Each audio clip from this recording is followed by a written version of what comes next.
தூத்துக்குடி முருகா, நீ தான் எங்களை எப்படியாச்சும் காப்பாற்றணும். இந்த பசங்களுக்கெல்லாம் கொஞ்சம் நல்ல புத்திய கொடு முருகா. டேய், மணி 7 ஆச்சு, எந்திரிங்களேடா. உங்க அப்பா வந்தாதான் நீங்க சரிப்பட்டு வருவீங்க.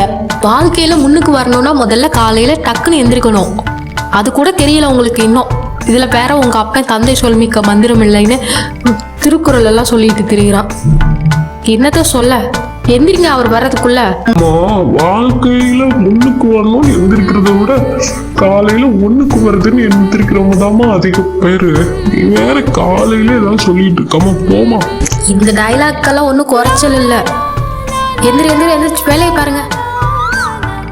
பாண்டியா, காலையில வாக்கிங்கா? ராமானே, வீட்டுல இருந்து என்ன பண்றது? அதான் காலையில அப்படி வாக்கிங் போலாம் அப்படின்னு சொல்லிட்டு வந்தேன். நீங்க என்ன இந்த பக்கம்? வாக்கிங் தான் பாவரே.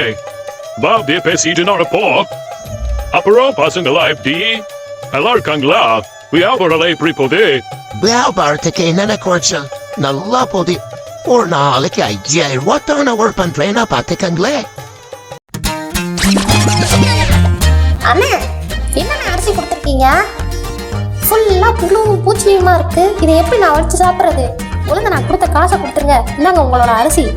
கடை வச்சு நடத்துறாங்களாம்ல கடை. சரிம்மா கடும் நினைக்கத்தான் போமா. என்ன மச்சான், இன்னைக்கு 15 ரூபாய்க்கு எல்லாமே அரிசி வாங்கிட்டு போச்சு. திரும்ப கொண்டு வந்து அந்த 15 ரூபாய் வாங்கிட்டு போயிடுச்சு. இப்படி குழப்பம் நடத்தணும்னா எப்படி மச்சான்? இதெல்லாம் வலிக்கிற பிசினஸ் சமைச்சோம். கண்ணுக்கு போறாரு. அந்த 4 ஷாம்பு பாக்கெட்டு, 4 கோதுமை பாக்கெட்டு, 4 தொங்கு ஊற்றிட்டு இருப்பி அந்த கடைச்சா 7 ரூபாய் டர்ன் ஓவர் பண்றியா? ஓ அட ஆமாண்ணே, 5000 ரூபாய் டர்ன் ஓவர் பண்ற ஒரு நாளைக்கு. இல்லைன்னா நான் இவ்வளவு பெரிய வீடை கட்டி இருக்க முடியுமா? 5 பிள்ளைங்களை வளர்த்துருக்க முடியுமா? சொல்லுங்க. ஆமா, அதுவும் கரெக்ட் தான். நீ சொல்றதும் கரெக்ட் தான். வாஸ்தவமான பேச்சாதான் இருக்கு. அப்புறம் பசங்களா என்ன பண்றானுங்க? நமக்கு மொத்தம் 5 பசங்க, 2 பொண்ணு, 1 பையன். ஃபர்ஸ்ட் கொண்டு குழலி அதை கட்டி குடிச்சிட்டு பொறுப்புனா பொறுப்பா அப்படி ஒரு பொறுப்போட கொண்டு, மதிப்புனா மதிப்பா அப்படி ஒரு மதிக்கும். எல்லாரையும் மாமியார் கிட்ட எப்படி நடந்துக்கணும்னு மொத்த கொண்டு குழலியை பார்த்துதான் கத்துக்கணும்னு அந்த அளவுக்கு பக்குவமான புள்ள அப்படி வளர்த்துருக்கேன். புரியப்பா. ஆமாமா, இந்த காலத்துல இந்த புள்ள மதிக்குது. பரவாயில்ல, நல்லது. என்ன ஐட்டா? இது என்ன சோறு? உப்பு நல்லா சாப்பிடுங்களா? வேற ஏதாவது சமைச்சு எடுத்துட்டு வாங்க. இல்லைன்னா நான் எங்க அப்பா வீட்டுக்கு போயிடுவேன். எங்க அப்பா பத்தி தெரியும்ல, பெரிய மல்லிகை கடை வச்சிருக்கோம். ஆமா, எனக்கு 3 தம்பி இருக்காங்க. அப்புறம் எல்லாரையும் கூப்பிட்டு வந்து உங்க மயன் கை காலம் உடச்சு போடுவேன் பாத்துக்கோங்க. அப்புறம் ஃபர்ஸ்ட் பையன் சரவணை. அவனுக்கு ஊர் விவரம் கூட வெளிநாட்டு விவரங்கள் முதற்கொண்டு எல்லாமே தெரியும். எல்லாத்துலயும் சுய முடிவுதான் எடுப்பான். அவன் பேச்ச நானே கேட்பேன்னா பாத்துக்கங்க. அப்படி ஒரு பையன், அங்குமான பையன். மரக்கரையில வேலை பார்க்கலாம். இல்லைன்னா என்னையா வந்து நிற்பான். அந்த அளவுக்கு ஒரு சுறுசுறுப்பான பையன். அவ்வளவு விவரம் தெரியும் அவனுக்கு. வீட்டுல இருந்து வாட்டர் பாட்டில் வேற எடுத்துட்டு வரல, தண்ணி தவிக்குதே. சரி, இந்த கடையில போய் குடிப்போம். அண்ணன் 1 கிளாஸ் தண்ணி கொடுங்க. இருந்தாப்பா. இந்தாங்க கிளாஸ். 10 ரூபாப்பா தண்ணி. என்னண்ணே 1 கிளாஸ் தண்ணி 10 ரூபாயா? ஐயோ, காசு இல்லையே என்கிட்ட. ஏப்பா, இவ்வளவு பெரிய ஆளா இருக்கா? ஒரு 10 ரூபா கூட காசு இல்லையா? இல்லையண்ணே, நான் எது வேணும்னாலும் எங்க அப்பாட்ட கேட்டுதான் வாங்குவேன். அடப்பாவி. 2வது பையன் செந்தில். அவன் நம்ம கடையில தான் இருக்கான். ஆனா கடையவே பாத்துக்கிறான். இந்த சின்ன வயசுலயே இவ்வளவு பொறுப்பா கடையை பாத்துக்கலாம். எப்படி இருக்க? உங்க அப்பா எப்பதான் நம்ம கல்யாணத்துக்கு சம்மதம் சொல்லுவாரு செந்தில்? அதெல்லாம் சொல்லிடுவாரு. ஆமா, எப்பவுமே என்னையே பார்க்க வர்றீங்க. உனக்கு வேற வேலை இல்லை? அதெல்லாம் ஒரு வேலை இல்லடி. அதுவே ஒரு வித்து போன மளிகை கடை.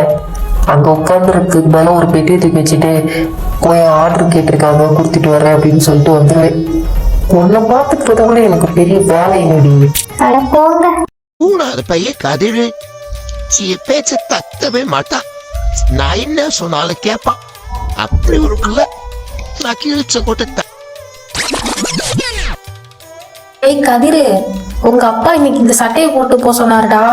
அட போமா, அதான் சொன்னாருன்னா அந்த சட்டையெல்லாம் என்னால போட்டு போக முடியாது. வேற சட்டையை எடுத்து அயன் பண்ணி வைங்க. ஏய், உங்க அப்பா சொன்ன பேச்ச கேளுடா. நான் எனக்குமா அவர் சொன்ன பேச்செல்லாம் கேட்டிருக்கேன்.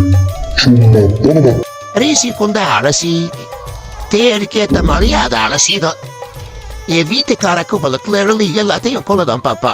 கலெக்டருக்கு படிக்க வைக்க போற எப்போ பார்த்தாலும் படிச்சுக்கிட்டே தான் இருப்பா. நல்லதுப்பா நல்லதுப்பா ரொம்ப நல்லதுப்பா ரொம்ப நல்லா வளர்த்துக்க பிள்ளைங்கள. அரசிங்க வாடி. 30 ரூபாய்க்கு ஒரு கோல்கேட்டு, 10 ரூபாய்க்கு ஒரு கல் உப்பு வாங்கினேன், 5 ரூபாய்க்கு ஒரு இஞ்சி வாங்கினேன். மொத்தம் எவ்வளோ? எனக்கு பேலன்ஸ் ஆண்டால் 45 ரூபா தான் கொடுத்தா. கரெக்டாக தான் கொடுத்துருக்காரு. 45 ரூபா தான் வரும். கரெக்டு தாம்மா. கரெக்டா? இல்லையடி, ஏதோ கணக்கு இடிக்குதே. அதெல்லாம் அவர் கரெக்டாக தான் கொடுத்துருப்பாரு. போமா. சரி, என்னமோ நீ சொல்கிற. 30 ரூபாய்க்கு கோல்கேட்டு, 10 ரூபாய்க்கு உப்பு, 5 ரூபாய்க்கு அப்படி பார்த்தா பைத்தியக்காரி, நானே 45 ரூபாய்க்கு தாண்டி வாங்கியிருக்கேன். அதனால எனக்கு 55 ரூபா கொடுத்துருக்கணும்.